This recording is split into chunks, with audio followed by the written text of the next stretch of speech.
So what exactly is going on over the South China Sea? Well, in a move likely to strengthen its military control, Beijing has been building artificial islands and claiming sovereignty over the disputed region, which it calls a legacy from China's ancestors. Now, Washington does not acknowledge such sovereignty and continues to patrol the area with warships.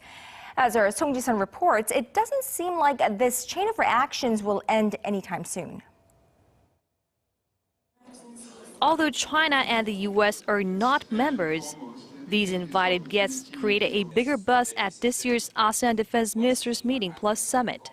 Beijing lobbied to remove reference to South China Sea out of the joint declaration, which resulted in no final accord, as some ASEAN members saw it as inappropriate.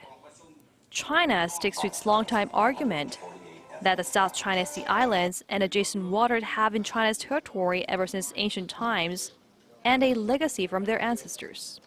Washington, on its part, argues that China is militarizing island formations and coral reefs, not by just building artificial islands through massive dredging operations, but also by setting up military outposts on the mostly uninhabited islands.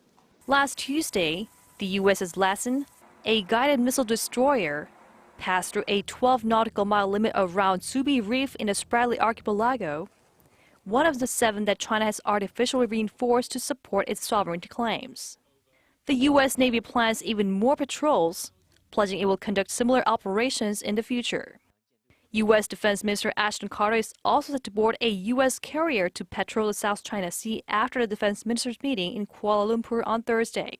Calling such patrol a provocation, China warns the U.S. not to threaten its sovereignty, but the U.S. answers that it is committed to its right to freely navigate in international waters.